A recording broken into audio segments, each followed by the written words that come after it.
Olá, Olá, boa Oi, oi, noite. Ingrid, tudo bom? tudo bom e você? Certo. Gente, eu tô super feliz de conversar com vocês hoje, porque a gente vai conversar sobre arte, mulheres e, enfim, são as coisas mais legais de falar, eu acho. E É... estou feliz porque eu já segui a Ingrid e é a primeira vez Ai, que que vai bom falar. Sim. Sim, eu nos tava pensando nisso conhecendo. hoje. Eu tava falando assim, caramba, eu sempre assisti as lives da Teresa Cristina, hoje a gente vai estar fazendo uma live junto. Nossa, que incrível! Que legal. Gente, ó, boa noite. Muito obrigada por ter aceitado o nosso convite. A gente está aqui, vou apresentar novamente. A gente está aqui hoje com Ingrid Silva, bailarina, e com a cantora e compositora Teresa Cristina.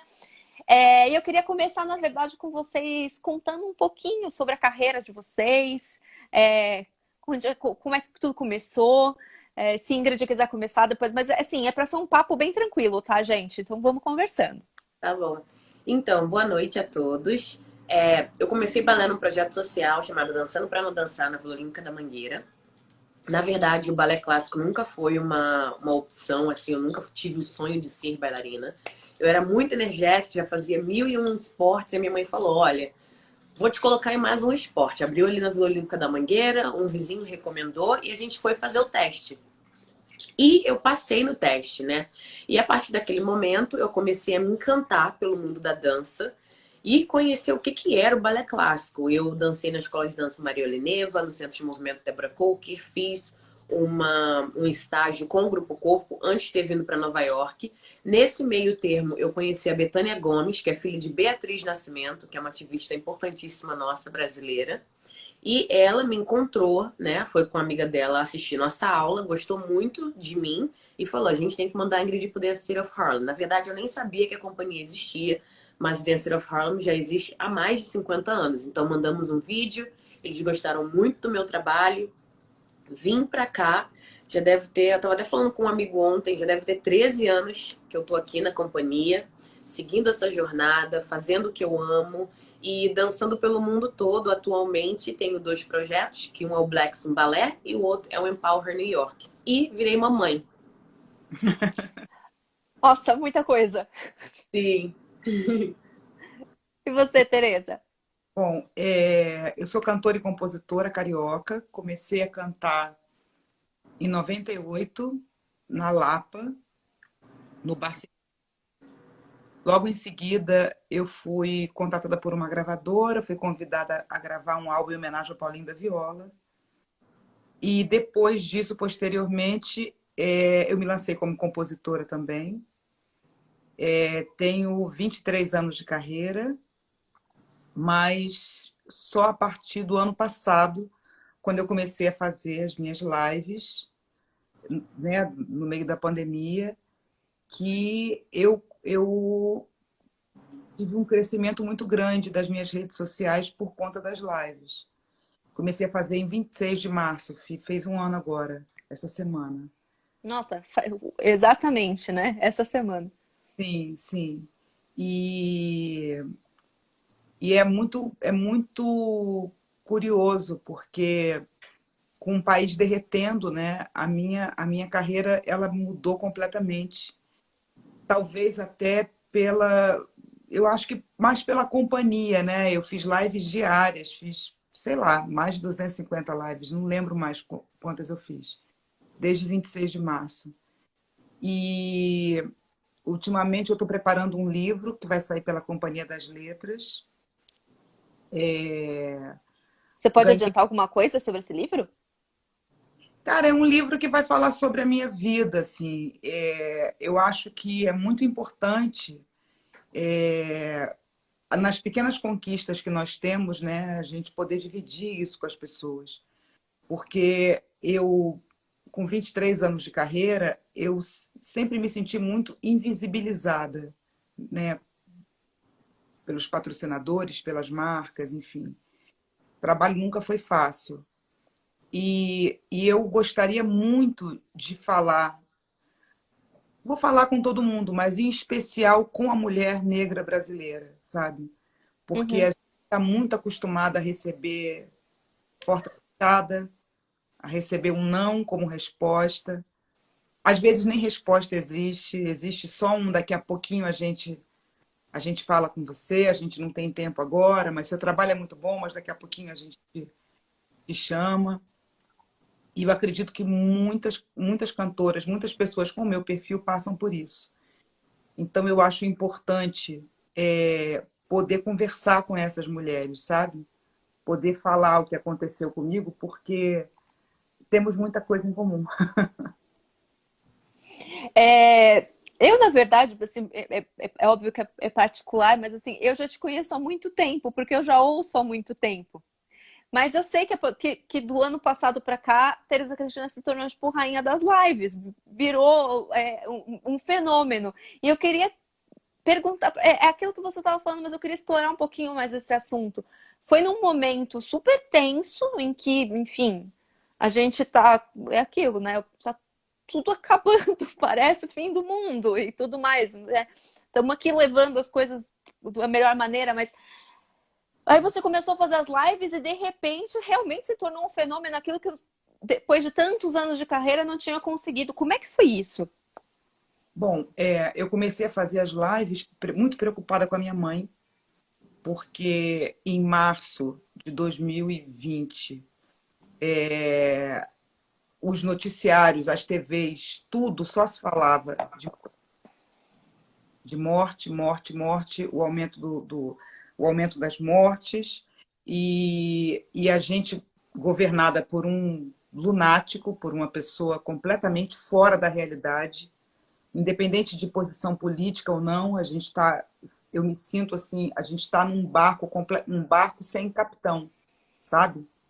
Desgovernado, assim, uma pessoa muito inconsequente e sem a mínima preocupação com os vulneráveis. E eu me considerei nesse barco do vulnerável. Eu falei, bom, eu estou sem emprego, meu emprego foi o primeiro a parar, vai ser o último a voltar. Eu estou sem remuneração, eu tenho uma casa, né, para sustentar, moro com a minha mãe e com a minha filha. Como é que vai ser? Não quero que minha mãe adoeça e eu também não posso adoecer porque eu preciso segurar essa barra. E aí eu primeiro criei uma live para minha mãe aos domingos, chamada Jovens Lives de Domingo, onde minha mãe adora cantar, e aí para poder distrair a cabeça dela, deixar ela ocupada, separando o repertório e encontrando felicidade, né, num momento tão difícil assim. Depois que eu comecei as lives com a minha mãe, eu falei, pera lá, eu acho que eu vou fazer isso para mim também. Tem muita coisa para falar, eu não estou trabalhando, mas eu adoro pesquisar coisas, eu adoro fazer repertório de show, uma coisa que eu gosto muito. E aí eu fiz uma live falando sobre samba de terreiro, depois uma live falando sobre a Mangueira, sobre a Portela, sobre o Império Serrano, sobre Paulinho da Viola, sobre Clara Nunes. E as pessoas foram se interessando, né, pelo assunto. E eu acho também que, assim, quando as pessoas começaram a fazer live, quando eu comecei a fazer a minha live, já estava todo mundo se queixando e dizendo, eu não aguento mais live. Mas era o que eu tinha, era isso, era o meu telefone na minha casa. Agora, eu comecei a perceber que, assim, eu não tinha um cenário, uma casa bonita para mostrar às pessoas. E eu falei, como é que eu vou fazer isso? Bom, eu vou fazer eu vou botar o meu rosto na tela todo, e aí eu não preciso mostrar aonde eu tô. Fui para o quarto do meu afilhado, comecei a fazer as lives de lá. E eu comecei a falar de uma beleza que eu acho que isso deve ter chamado a atenção das pessoas, a beleza da cultura brasileira. A beleza das nossas canções, dos nossos intérpretes, dos nossos cantores, das nossas cantoras, a nossa história, o Brasil, a música brasileira tem uma história muito bonita. E quando eu comecei a falar da música brasileira, eu acho que a minha própria ancestralidade me abraçou, porque os assuntos foram aparecendo. Então, a cada dia eu tinha um assunto diferente para falar. E isso me deixou num lugar que eu me senti muito brasileira, sabe? né, de encontro com esse falso patriotismo que a gente vê por aí, eu me senti falando do meu país, falando das riquezas do meu país, falando dos artistas que têm sido demonizados de uns 3 anos para cá. As pessoas ficam com esse discurso falso de que artista é bandido, de que artista é isso, artista é aquilo. E, para minha surpresa, a arte, nesse momento tão difícil que o Brasil passou, a arte segurou a gente no colo. Uhum. Né? Os artistas se reinventaram e passaram a distrair a gente, a trazer o nosso sono de volta. Eu fiquei muitas noites sem dormir, assim, sabe? E hoje em dia, eu não consigo me imaginar sem essas lives. Então, toda Acabou se semana, tornando parte da sua sim, rotina. eu fico pensando no que eu vou falar, sabe? Eu tinha começado antes das lives, eu comecei a fazer uma campanha no Instagram que era Elogie uma Mulher. Inclusive, elogiei a Ingrid. Foi, Ah, que lindo. eu comecei a fazer, porque nós cantoras, né?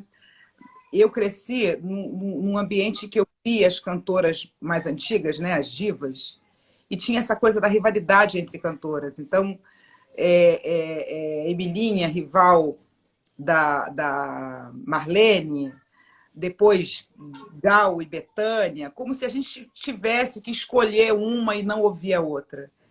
Então, eu quis elogiar, quis encontrar mulheres, falar do trabalho delas, falar da história delas e fazer um elogio.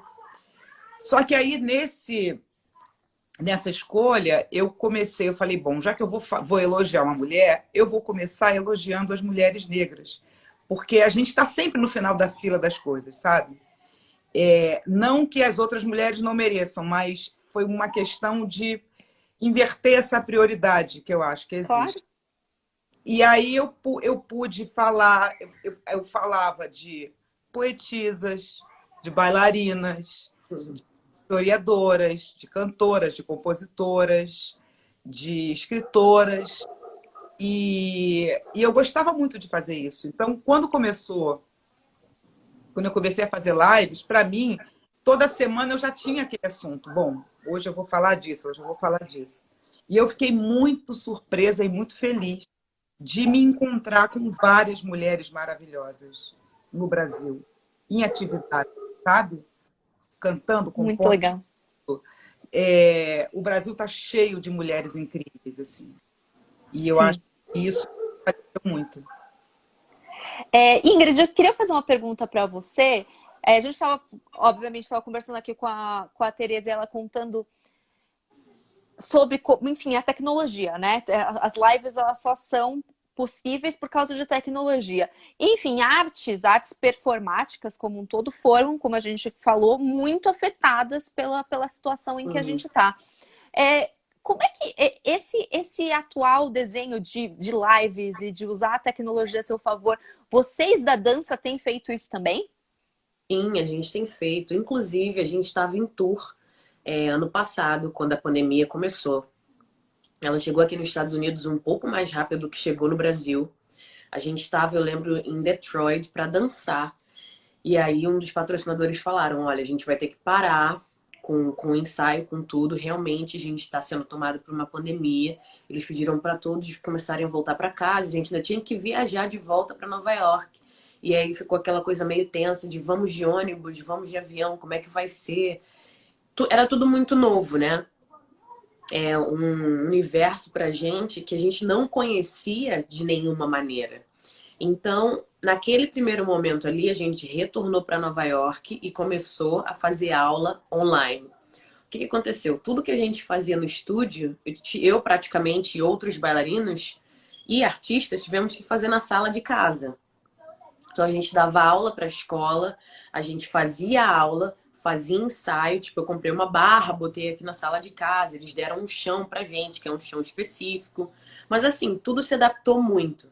Eu acho que para quem canta e quem atua, ainda foi um pouco mais fácil, mas para quem dança, por exemplo, o chão da sua casa não é o chão apropriado do estúdio, então não tem como você pular, não tem como você ter uma performance de dança em casa, né, dependendo do espaço que você tem. Então Ainda pode foi se machucar, né? Tem que tomar cuidado. obviamente, claro. Então é muito difícil. Eu comecei a dar aula através do Black Sim Ballet, que é o outro perfil que eu tenho de dança, para bailarinos negros globalmente. Nós fizemos várias campanhas onde cada bailarino Legal. dava uma aula de balé, uma aula de contemporâneo, o que você quisesse oferecer. E nessa época também eu já estava grávida, então falei assim, eu vou ir fazendo uma aula e vou gravar aula também, porque eu sei que tem outras crianças que não têm condições de pagar por aula, sabe? E aí a gente começou a usar as redes e as lives para isso. E eu comecei a explorar também um outro mundo que eu tive um pouco mais de tempo, né? Porque a gente está sempre correndo, a gente está sempre ocupado com tudo, a gente está sempre trabalhando, a gente nunca tem tanto tempo para estar tendo essa conexão que a gente está fazendo aqui. Eu acho que a pandemia também nos uniu dessa forma, globalmente. E aí demorou bastante tempo para a gente poder se organizar aqui em termos de performance. No final do ano passado, meio que no final do summer, aqui do verão, a companhia foi para um lugar mais acima de Nova York. E lá foi a primeira vez que todo mundo conseguiu dançar fora de casa. Então, ainda para o bailarino, é muito limitado. A gente está sofrendo muito com isso. E fica até meio que tenso, porque você fica pensando, o que vai ser da dança daqui a um tempo? Seja ela que tipo de dança for.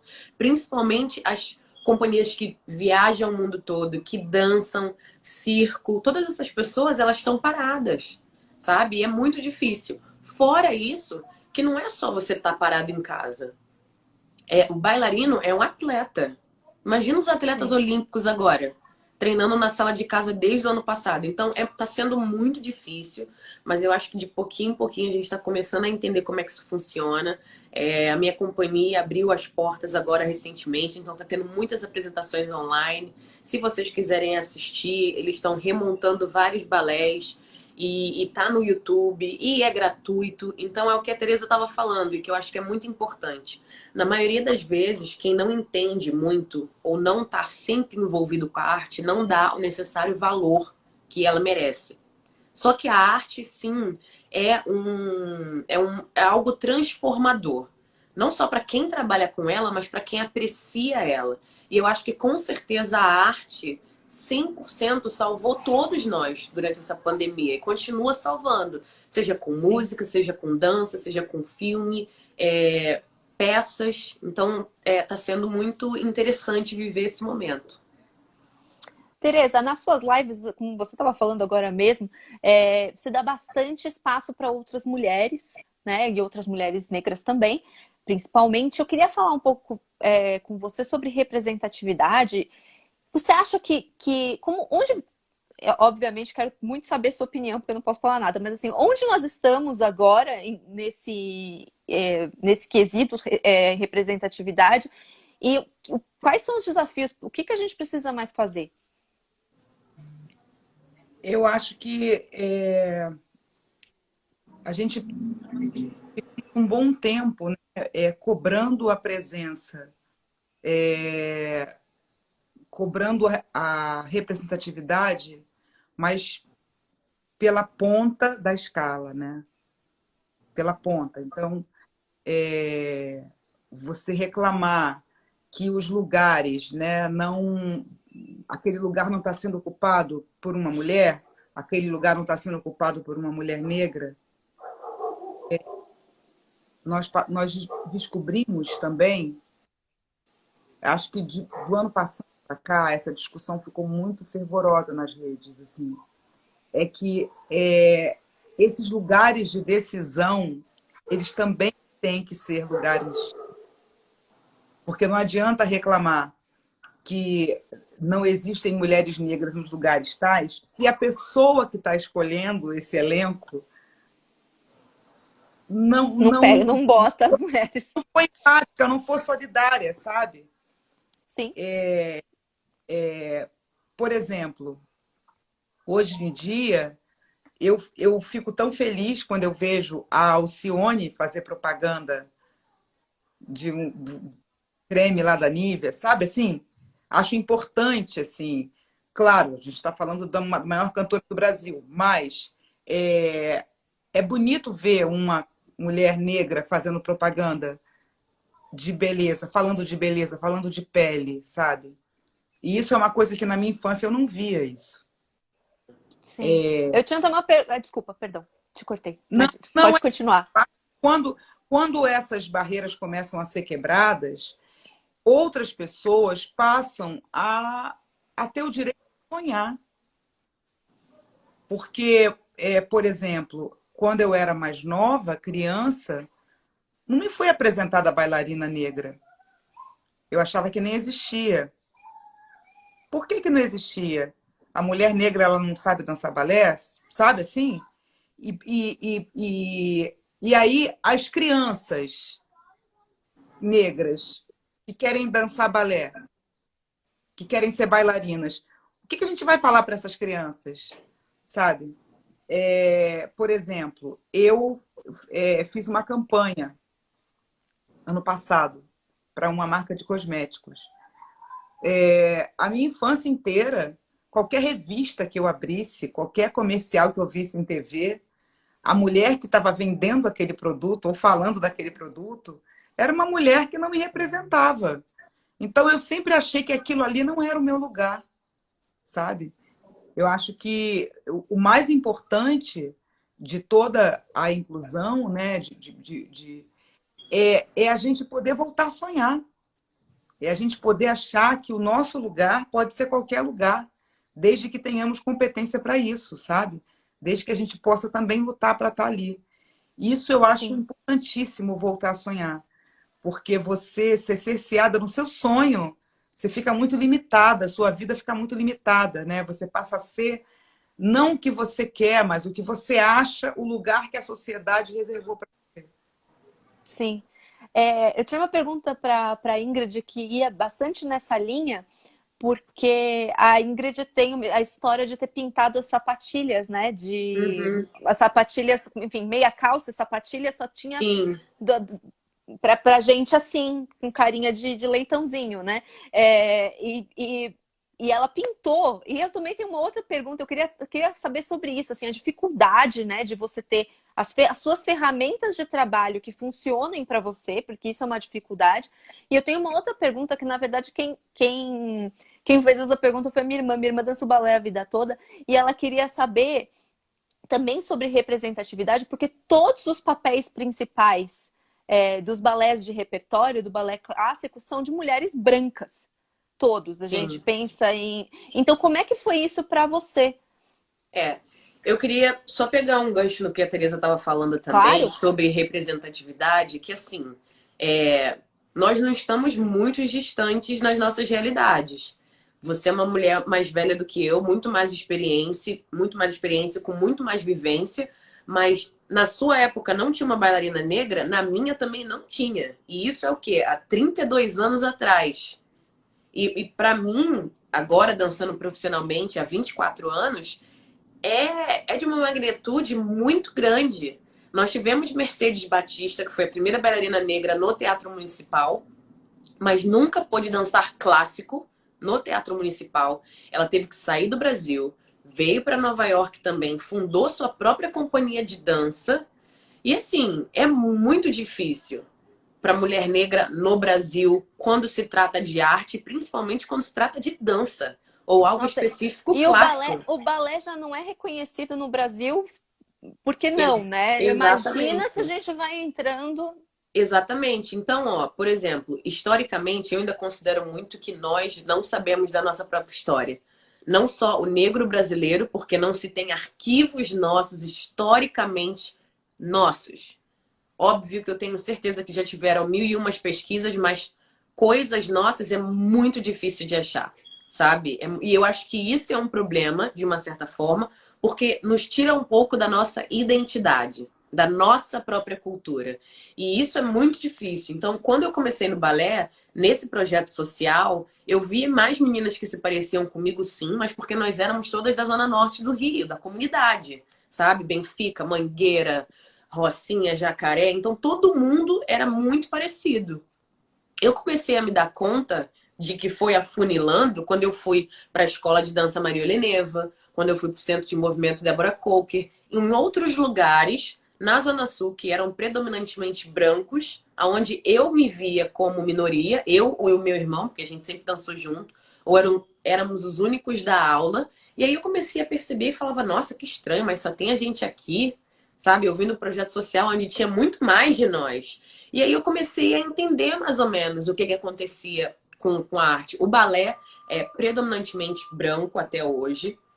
Ele foi fundado na Europa. A sapatilha e a meia calça rosa não tem nada a ver com figurino. Muitas das pessoas associam ao figurino. Ela tem a ver com o tom de pele de quem dançava naquela época. Então, por isso é rosa. E quando o Arthur Mitchell fundou o Dance Theatre of Harlem em 1969, ele foi o primeiro bailarino negro principal do New York City Ballet, que é uma companhia que tem mais de 80 bailarinos, e ele, na época, era o único negro. Agora imagina, tipo, de um baque muito grande, mas ele chegou, ele foi principal, ele era muito talentoso. Ele tinha um vínculo muito forte com o Brasil, e ele já coreografou vários balés para o Teatro Municipal. E ele estava vindo para o Brasil para abrir o Dance Theatre of Harlem no Brasil. Então, Martin Luther King foi assassinado, ele voltou para os Estados Unidos, e ele é natural do Harlem, então ele falou, eu quero dar para minha comunidade, trazer oportunidade para minha própria comunidade. Então foi assim que ele fundou o Dance Theatre of Harlem. Quando eu vim para cá, a primeira bailarina negra profissional que eu conheci na minha vida, eu já tinha 18 anos, que foi a Betânia Gomes, que dançou no Dance Theatre of Harlem. Até então, eu também não conhecia a história dela. Não sabia que ela era uma profissional. E ela já tinha passado pela escola de dança, como outras bailarinas. Também não dançou por muito tempo no Teatro Municipal. E ela veio para o Harlem e se tornou a primeira bailarina aqui também. Então rola muito disso, se a gente parar para pensar. O bailarino negro é muito talentoso. Nós somos muitos, na verdade. Mas a gente não tem a oportunidade do nosso próprio país. Você tem que sair daí, ir para outro país, aí as pessoas veem que você é talentoso e aí te convidam de volta. E assim, é muito difícil entender isso, porque nós somos o talento que o Brasil também tem. Nós representamos toda essa arte, mas é muito pouco valorizada e é muito difícil. Então, quando eu completei 18 anos e eu conheci ela e eu vim pro Dance Theatre of Harlem, quando eu abri a porta daquela sala, eu falei, meu Deus, como assim? É como se eu estivesse vendo, tipo, umas 10 Ingrids, uns 10 Brunos, que é meu irmão. Tipo, todo mundo de tonalidades diferentes, bailarinos de vários lugares do mundo. E eu sempre perguntava, gente, eu vim do Brasil, onde é todo mundo junto e misturado, onde a gente tem diversidade até aqui em cima. E eu não vi essa diversidade nos ambientes que eu tava de dança. E aí vem a história da sapatilha. Na verdade, a sapatilha e a meia calça nunca foram atos de ativismo. No Dance Theatre of Harlem, o Arthur Mitchell criou esse look porque ele se deu conta que quando os bailarinos iam no palco e eles estavam com uma sapatilha rosa e meia calça rosa, meio que cortava linhas deles. De longe não dava uma continuidade. Ele falou, a partir de hoje minha companhia inteira, cada um vai ter a meia calça e a sapatilha da sua tonalidade. E aquilo dali foi uma jogada de... Não é nem marketing, mas foi uma coisa inteligentíssima que ele fez. Ele abriu portas para que as pessoas vissem que os bailarinos negros também podem ser profissionais, também são talentosos. E, assim, ele fez o que ninguém fez. Ele abriu a primeira companhia negra de balé clássico do mundo, que até hoje em dia é respeitada e tem toda uma história. Então, eu, quando vim pra cá, eu fiquei muito lisonjeada de estar poder representando uma instituição como essa. E eu aprendi ao pintar a sapatilha esses anos todos. No final de 2019, depois de muita conversa com a marca das sapatilhas que eu usava, eles finalmente resolveram customizar uma sapatilha para mim. E eu vou te dizer que a sensação foi de tipo dever cumprido, sabe? Finalmente. Mas dá um cansaço. Porque o mundo está evoluindo tanto, sabe? As marcas estão tão alertas, elas estão tão empáticas, então vamos se mexer, gente. Não adianta a gente só falar e fazer plano no papel e falar eu te apoio se você realmente não está fazendo um produto.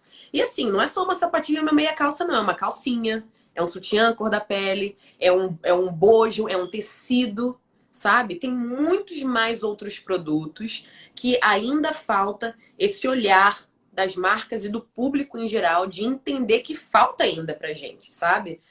Até maquiagem mesmo. Quando eu era pequena, ou você ficava russa, ou você ficava muito de uma cor só, ou a maquiagem era muito clara. Agora que tá começando a melhorar. Creme de cabelo também, não? Pouquíssimo tempo, né? Que tem Exatamente. as bases de muitas cores. Exatamente. E mesmo assim, ainda falta um pouco de explorar, porque aí vem a outra questão. O negro não é só um tom de negro. Nós somos 50 tons, nós somos um leque da diversidade.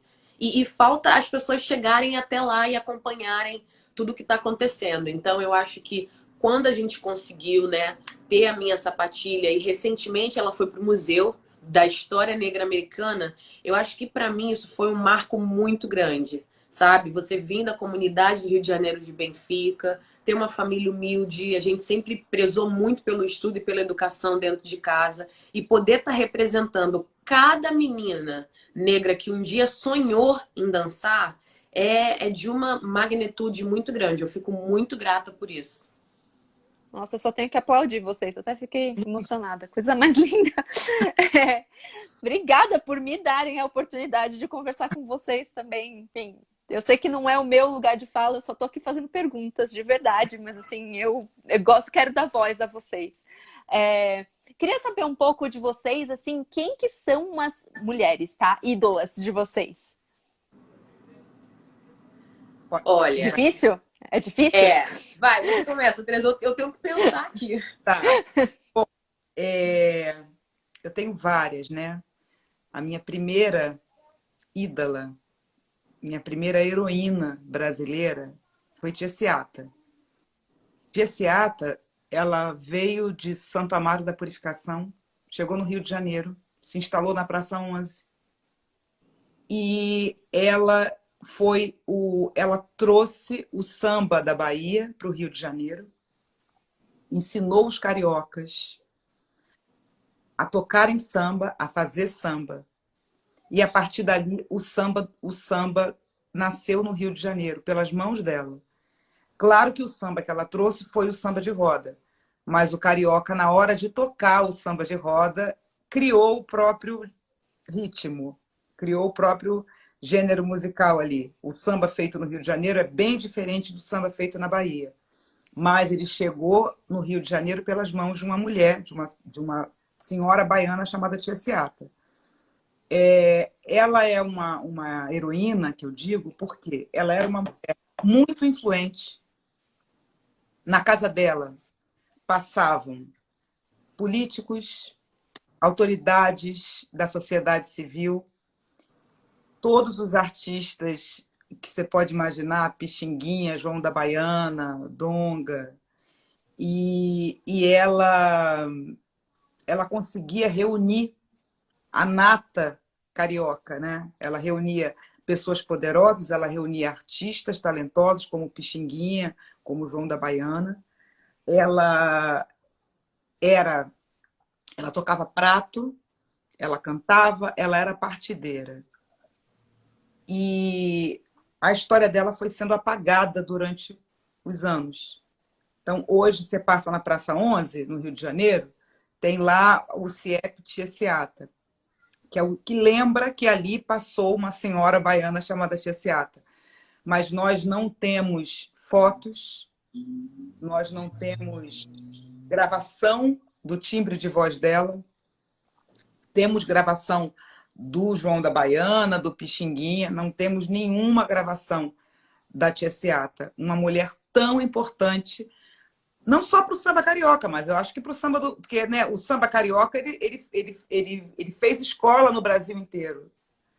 E foi uma mulher muito importante, sabe? Para a E, história da música também, né? Como um todo. sim, e ela ela é importante para o samba, ela é importante para a religiosidade, porque quando ela chegou na Praça 11, ela fez um assentamento para Exu e para Ogum. Tinha ali um terreiro de candomblé, aonde todo mundo frequentava o terreiro da Tia Seata. E foi eu não vou falar um foco, não foi só um foco de resistência, mas foi um lugar aonde a arte, a arte negra, ela se cristalizou, dali ela se expandiu.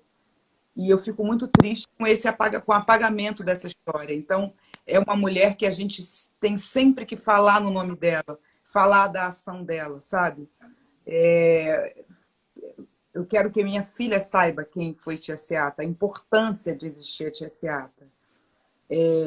Uma outra mulher que eu tenho muito orgulho, duas mulheres, né?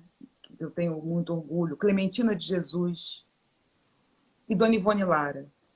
Dona Ivone Lara é considerada a rainha do samba. Ela foi, durante muitos anos, enfermeira. Ela trabalhou no Hospital do Engenho de Dentro com a doutora Nise da Silveira e foi uma das pessoas que incentivou a se criar a musicoterapia. Ela teve a ideia de levar instrumentos musicais para as pessoas que estavam lá internadas no hospital da Nise da Silveira, que trabalhava com doenças mentais, com distúrbios mentais, perdão. E ela se formou em assistente social e ela só começou a cantar efetivamente, a ser compositora de samba-enredo, a ir para a escola de samba como a grande sambista que ela foi, depois que ela se aposentou. O grande barato da vida da Dona Ivone era o serviço social. E isso, eu estou falando de uma mulher gigante, com uma voz gigante, com uma obra que está em aberto, uma obra linda, sabe? Tem uma história de vida muito bonita, assim. E a Clementina de Jesus, por tudo, né? Pela força da voz da Clementina, que começou a cantar com 70 anos, 60 anos. Uma mulher que sabe, assim, que foi preciso que alguém visse, né? O Hermínio Belo de Carvalho foi lá, assistiu a Clementina cantar lá na festa da PEN, ficou encantado e passou a falar dela, levar ela até os lugares, botar ela para gravar.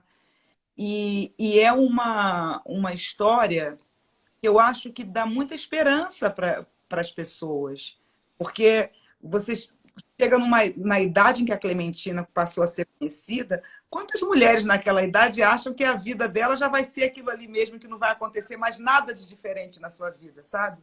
E, de repente, ela vira uma estrela brasileira, assim. Então, são três mulheres, claro, eu sou muito tiete dos meus ídolos, então eu tenho muito mais. Mas eu acho que as três aí que eu te falei são três mulheres muito fortes e muito importantes para a música brasileira. Eu acho Você, Ingrid? Para mim, eu sempre falo da minha mãe, né, como minha primeira ídola. Não é só porque é minha mãe, mas eu acho que com a história que a gente teve junto, né, desde pequena, sempre me incentivou a dança. Engraçado, porque quando você fala para um pai ou para uma mãe, eu quero fazer balé. Ninguém nunca leva balé a sério, em geral, ou como uma profissão, sabe? Que você vai viver disso. Acho que é a arte em si, né? Todo mundo duvida muito. Você quer fazer arte? Será que é uma Mas profissão? vai trabalhar com o quê? Exatamente. É hobby, né? Arte é hobby. Exatamente. É tipo aquela coisa que você faz pra... E a minha mãe foi a primeira a falar assim, você quer fazer balé? Eu levo vocês. E ela começou a ver que eu e o Bruno tínhamos muito talento. Então, naquela época ali, ela teve que parar de trabalhar para levar a gente em todas essas escolas de dança, porque a gente dançava o dia inteiro. E aí, quando a gente foi crescendo um pouco mais, ela voltou a trabalhar, mas sempre incentivando a gente. E eu lembro de estar em apresentações ou em estar em momentos difíceis, porque assim, a vida não é fácil, como que a gente acha, agora eu achei a profissão da minha vida, vai ser perfeito. Não. Vai ter hora que vai encher o saco, você vai querer falar, olha, eu não quero mais, não é mais pra mim, sabe? E acontece, e é normal. Só que eu acho que a gente tem que ter à nossa volta mulheres como estas que nos inspiram, né, a quebrar essas barreiras todos os dias, mas que nos inspiram a continuar. Ainda mais para mulher negra. Gente, é muito difícil. Não é tão fácil quanto parece. Te dá desânimo, você acha que você vai conseguir uma coisa, é o que a Teresa estava falando, daqui a pouco, vai rolar uma oportunidade. Você mata um leão por dia para poder conquistar os seus sonhos, né? E não é fácil. Então, eu acho que a minha mãe foi essa pessoa. Ela saiu do Espírito Santo, de uma família de 20 e poucos irmãos, veio para o Rio de Janeiro sozinha, criou eu e meu irmão junto com meu pai. E quando eu vim para Nova York, uma coisa que eu nunca vou esquecer, eu nunca tinha perguntado isso para ela, na verdade, mas uma entrevista que ela deu, alguém perguntou para ela: Nossa, você deixou sua filha tão nova? Porque eu vim para cá, eu tinha 18 anos, ela não veio comigo, eu não falava inglês, eu vim diretamente para ir para essa escola de dança. E aí ela falou: Eu jamais poderia entrar entre os sonhos dela. Eu tinha que deixar ela aí. Eu sabia que ela ia conseguir. E assim, os meus primeiros anos aqui foram muito difíceis. Se eu não tivesse ela, eu não sei, tipo, talvez hoje a gente nem ia estar aqui conversando, porque em diversos momentos eu falei assim, cara, eu não tô no Brasil. Meu pai e minha mãe não estão aqui, meu irmão não tá aqui. Sim, eu amo a dança, mas é muito mais difícil você tá num lugar como imigrante, como mulher. Você tem que ter uma cabeça muito boa, sabe? Você tem que ter um apoio muito bom. E eu acho que a minha mãe sempre foi essa minha inspiração. Eu pensava assim, mas a minha mãe já passou por isso. O que ela faria? Sabe? E ela sempre, eu lembro que era na época que nem tinha telefone assim pra gente ficar falando, meu telefone nem tinha câmera. Era aquele que abria assim, ou ia no orelhão com moedinha aqui que a gente ligava nos Estados Unidos. E eu ligava pra ela e falava, mãe, eu acho que eu não quero mais, tá ficando muito difícil. Ela falou, minha filha, a vida não é fácil. Ela é difícil. Mas se você tem seu sonho, a gente tá aqui por você. Então ela foi um desses ícones pra mim, sabe? De não desistir a qualquer custo. E assim, óbvio também eu tenho outras pessoas que eu me inspiro muito, como Maria Rita, Thaís Araújo, e entre outras mulheres, né, que estão sempre na minha vida, que estão sempre na minha jornada, Gabi Amarantos, e que eu vejo que hoje em dia eu me identifico muito com elas. Isabel Filardes, a gente tem uma história de vida muito parecida. Eu sempre fico falando pra ela que se bobear, a gente é parente, porque tudo bate quando a gente senta pra conversar. E eu acho que essas mulheres nos últimos anos, pra mim, foi onde eu fiquei muito mais próxima delas, não só porque a arte é uma coisa que nos une, mas nossas histórias de vida, sabe? E entre outras pessoas que me inspiram e eu sou super grata de poder ter elas na minha vida. Legal. Gente, pra gente finalizar essa live, que eu sei que Tereza também tem compromisso logo depois daqui, eu queria só perguntar para vocês, assim, só perguntar, parece que vai ser uma pergunta super fácil, eu imagino que não é muito. Mas assim, eu queria saber de vocês, o que vocês têm? A gente falou tanto de sonhos, eu queria saber de vocês o que são. Não precisa escolher, falar nossa, gente, mas assim, um sonho que vocês ainda tenham, que vocês esperam poder realizar talvez logo. Olha, eu fiz pergunta difícil de novo. Eu acho que um sonho que eu gostaria de realizar é um projeto que eu acabei de criar agora, que se chama Blacks in Ballet, com o Juan Galdino e o Fábio Mariano. Nós três somos 3 bailarinos negros que tivemos a oportunidade de sair do Brasil e conseguir um emprego em companhias internacionais. E o que a gente quer fazer é dar oportunidade, né? Trazer de volta para o público e para as crianças brasileiras que sonham com a dança, que o balé, sim, é uma profissão, sim, faz parte da arte. E se você é talentoso e você quer oportunidade, a gente está aqui para criar esse projeto. A gente está em parceria com o Consulado dos Estados Unidos no Brasil. A gente vai criar uma masterclass e vai ter uma audição. A gente vai dar mais informações sobre isso. Mas esse é o nosso primeiro passo. A gente quer trazer mais oportunidades para esses talentos brasileiros. E eu acho que é muito difícil a gente ter essas oportunidades em momentos que a gente vê que a dança é tão cara, então tá muito longe, né, da nossa realidade. Então, um dos meus sonhos é, esse primeiro passo vai ser a Masterclass, de dar essas oportunidades, mas de também, com esse projeto, criar o primeiro festival de bailarinos negros no Brasil. E que eles Que legal! possam vir de vários estados do Brasil participar desse festival de dança. E que eu acho que vai ser importantíssimo culturalmente para o nosso país e para esses bailarinos também. Muito legal. Tereza. Bom, meu sonho é percorrer o Brasil encontrando mulheres sambistas, instrumentistas, compositoras, e tentando fazer com que essas mulheres se comuniquem, sabe? Porque hoje as mulheres já estão, apesar do samba ter nascido pelas mãos de uma mulher, foi rapidamente para a mão masculina. Então, as rodas de samba, a maioria dos instrumentistas são todos homens. As mulheres ficaram mais com o canto, às vezes com o coro, mas tem acontecido um levante bem interessante. Eu tenho visto muitas mulheres tocando violão, cavaquinho, pandeiro, surdo, flauta, fazendo arranjo, sabe? Arregimentando músicos. E eu tenho esse sonho já há alguns anos, de percorrer o Brasil, que é uma coisa bem difícil, porque é tudo muito caro no Brasil. É muito difícil para um artista, sem patrocínio, fazer uma turnê nacional. Na maioria das vezes, elas estão viciadas nos mesmos artistas, enfim, no mesmo gênero musical. Mas eu tenho esse sonho de fazer uma viagem. Já que é para sonhar, eu sou assim, eu sou pisciana, já que é para sonhar, eu Vamos! grande. O meu sonho é fazer uma viagem como o Mário de Andrade fez no Brasil, que saiu recolhendo ritmos e gêneros musicais e conhecendo artistas no norte, Uma nordeste. expedição mesmo. Sim, o meu sonho é esse. O meu sonho é esse, entrar em contato com essas mulheres, levar a minha arte e aprender de volta, porque a gente tem muito artista incrível, genial e que a gente não conhece. Muito bom. Gente, eu quero agradecer demais por essa live super inspiradora. Eu adorei conversar com vocês. Eu já era fã de ambas. Foi muito, muito legal. Agradeço muito vocês terem aceitado o nosso convite. A gente já estava olhando a caixinha das perguntas aqui. Tem vários corações, muitos corações e muitas pessoas falando que... agradecendo a live, falando que o conteúdo é super legal e tudo mais. Então, assim, vocês receberam muitos corações aqui na nossa caixinha de perguntas. E... muito obrigada mais uma vez. Obrigada a quem esteve aqui com a gente e assistiu essa live, que foi mais uma da nossa série de Mulheres de Sucesso, que estava... tanto Ingrid quanto Tereza foram perfiladas na nossa revista Mulheres de Sucesso, que está à venda nas bancas.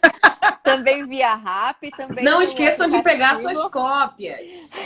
Isso mesmo, corra até a banca mais próxima. E a gente ainda vai fazer mais uma live com a Djamila Ribeiro, que foi a capa dessa revista, vai ser ainda nessa semana. Enfim, é isso. Muito, muito obrigada. Boa noite para vocês, meninas. E até mais. Obrigado. Obrigada. Prazer, viu, Ingrid, querida? Prazer. Tchau, gente. Obrigada, Tchau. casa, esperando a vacina. Sim.